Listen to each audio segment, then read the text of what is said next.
Hello friend, welcome to my another blog. তো এখানে আমরা দেখেন হঠাৎ কিন্তু মনে চায় যে একটু ভালো কিছু স্পেশাল কিছু রান্না করে খাই।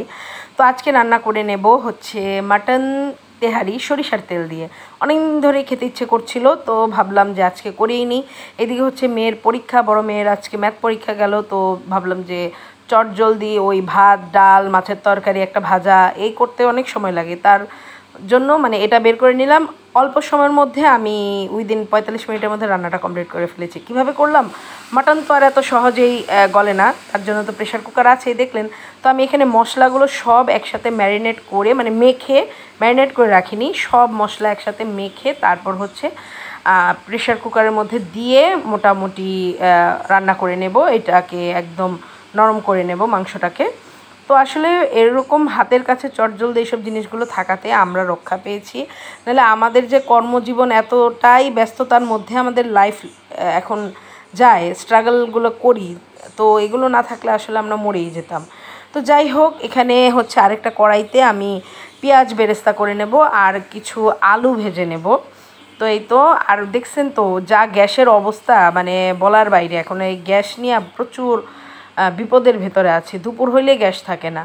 তো পেঁয়াজগুলো বেরেস্তা করতে আমার আধা ঘন্টা, পুরা পাক্কা আধা ঘন্টা সময় লাগছে। তারপরে এই তো আমার মাংসটা সেদ্ধ হয়ে গেছে। এখন এর মধ্যে আমি আদার্স কিছু মশলা দেব। তো এখানে অনেকটা ঝোল আছে, মোটামুটি 6টা সিটি দেওয়ার পরে আমি এখানে দিয়ে দেব পেঁয়াজ বেরেস্তা, তারপর গরম মশলার গুঁড়া, জিরার গুঁড়া, বিরিয়ানি মশলা, আর এই গোটা যে মশলাগুলো এগুলো দেবো, একটু টমেটো কেচাপ দেবো, শুকনা মরিচের গুঁড়া দেবো, আর দুধ, লবণ, চিনি ব্যালেন্স করে দিয়ে তারপরে এইদিকে প্যানের মধ্যে, আরেকটা প্যানের মধ্যে আমি পেঁয়াজ বেরেস্তার যে তেল, সেই তেলটা দিয়ে দিছি, আরও কিছু সাদা তেল অ্যাড করছি এখানে। তো এখানে তারপর হচ্ছে চালটা ধুয়ে, 1 কেজি চাল ছিল, ধুয়ে এখানে ভেজে নিচ্ছি সুন্দর করে, কারণ যেহেতু জল আমাদের গ্যাসের কম, সেজন্য চালটা একবারে ভেজেই নিলাম। তো এই তো এখানে পেঁয়াজ বেরেস্তা আরও কিছু দিয়ে দিলাম, দিয়ে সুন্দর করে একদম লাল লাল করে এই তো পরিমাণ মতো জল দিয়ে নামিয়ে নিলাম। এটা হচ্ছে মেয়েকে স্কুল থেকে আনার পরে এটা করেছি, কিন্তু আমি তখনই দেখে, যখন করতে গেছিলাম তখনই, আর এটা দেখে ভয় পাবেন না, এটা হচ্ছে আমি ঘি ঢালতে গিয়ে এই জিনিসটা পড়ে গেছিলো গরম অবস্থায়, তো তখন আর উঠাই নাই, এখন উঠাই নিলাম।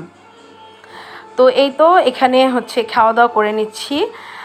বিরিয়ানিটা খুবই, মানে তেহারিটা খুবই টেস্টি হয়েছিল, খুবই জোস হয়েছিল, সবাই খুব পছন্দ করছে।